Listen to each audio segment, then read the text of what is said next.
안녕하세요. 방산농객입니다. 올해는 지난 3년간 중단되었던 특수작전용기관단총 일명 특작기관단총 일형 사업이 다시 추진될 예정입니다.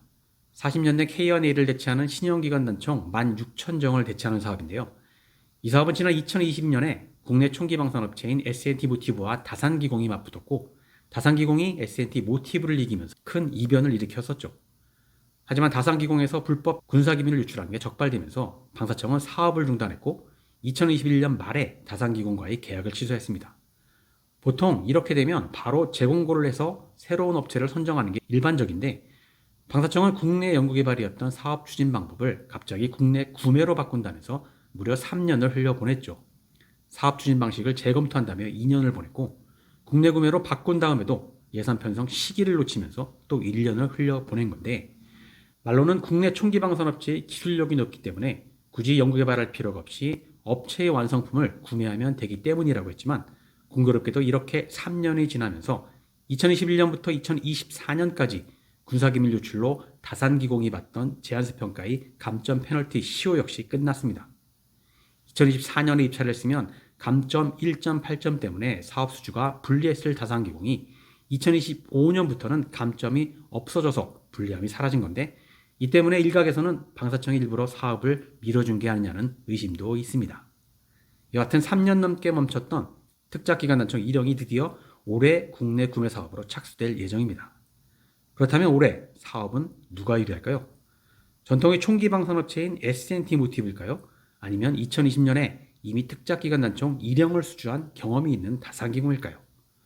올해 7.8조 원짜리 한국형 구축함 KDDX를 놓고 현대중공업과 하나오션 대기업이 첨예하게 경쟁 중인데 비록 규모는 작지만 개인화기 대명사인 소총을 놓고도 경쟁이 만만치가 않습니다.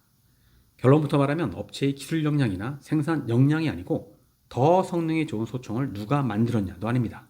무조건 가격이 싼 게 이깁니다. 이게 무슨 말도 안 되는 소리냐 하겠지만 방사청의 구매 방식이 그렇습니다. 방사청의 국내 구매 방식은 두 가지인데요. 첫째는 군이 요구한 성능을 충족한 장비 중에서 가격이 가장 싼 제품을 선정하는 방법입니다. 예를 들어 군에서 유효 사거리 400m 이상, 발사 속도가 분당 700발 이상을 요구했는데 A라는 총기가 유효 사거리 400m에 분당 700발을 쏘고 B라는 총기가 유효 사거리 500m에 분당 800발을 쏜다고 하면 일단 성능상으로 보면 B가 더 낫죠. 그럼 당연히 성능이 더 좋은 B를 사는 게 맞아 보이지만 A나 B나 군이 요구한 400m 사거리 700발은 다 만족하죠. 이러면 둘 중에 더 싼 걸 삽니다. 즉 S&T 모티브나 다산기공의 기관단총이 군 요구 스펙을 충족하고 나면 그 다음은 어느 총이 더 좋은지는 아무 상관이 없고 두 개 중 더 싼 걸 사게 됩니다. 그리고 일단 S&T 모티브나 다산기공이나 성능을 충족할 가능성은 상당히 높죠.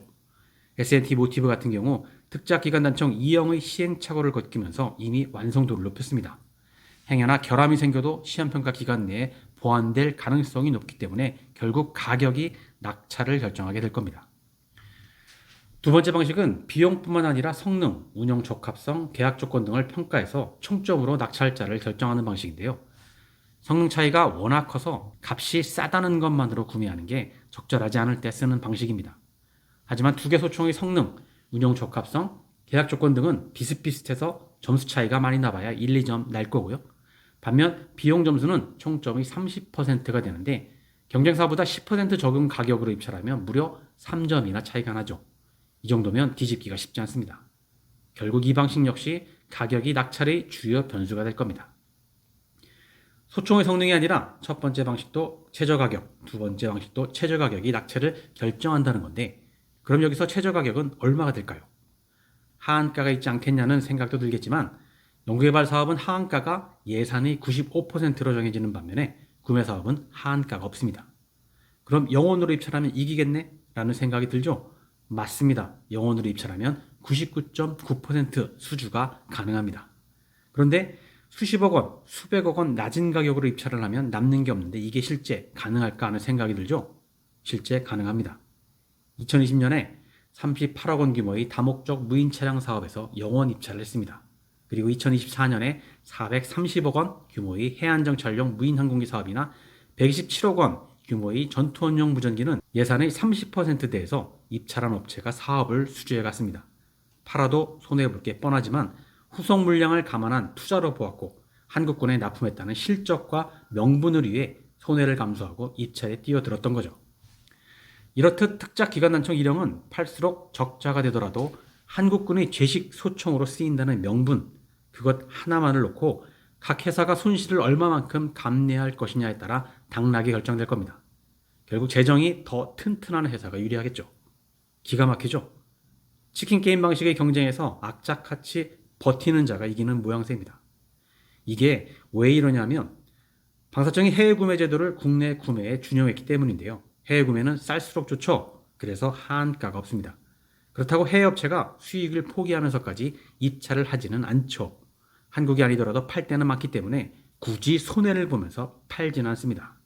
하지만 국내 업체는요, 한국군 요구에 맞춰 시제품을 만든 거라 한국군이 아니면 다른 곳에 팔 데가 없습니다. 한국군이 최초이자 유일한 고객이고 한국군에 납품한 실적이 있어야만 해외에 명함이라도 내밀 수가 있습니다. 한국군이 쓰지 않는 장비를 해외에서 신뢰할 리가 없으니까요. 그래서 손해를 보더라도 저가 입찰하는 건데 방사청은 이런 현실을 간과하고 국가계약법에 나와 있으니 어쩔 수가 없다. 이런 경쟁 체제를 통해 방산업체의 경쟁력이 높아진다는 엉뚱한 소리만 하고 있습니다. 말로는 방산 육성한다면서 수조 원을 이곳 저곳에 뿌리면서 정작 국내 기업의 제품을 구매할 때 고열을 짜내는 건 상당한 모순이죠. 정작 FMS나 해외 제품 구매에서는 1원도 쉽게 못 깎으면서 만만한 국내 구매에만 이러는 건 역차별입니다. 누구를 위한 방사청이냐는 말이 나오는 이유기도 하죠. 이래서 방산이 육성될지 심히 걱정이 되는데요. 일정 성능만 만족하면 가격이 싼 걸 선택하는 방식이 아니라 일정 가격을 먼저 보장한 다음 최고 성능을 뽑는 방식으로 국내 구매 제도는 획기적으로 바뀌어야 할 겁니다. 그래야만 국내 구매를 통해 방산 기반이 육성됩니다. 오늘은 여기까지입니다. 감사합니다.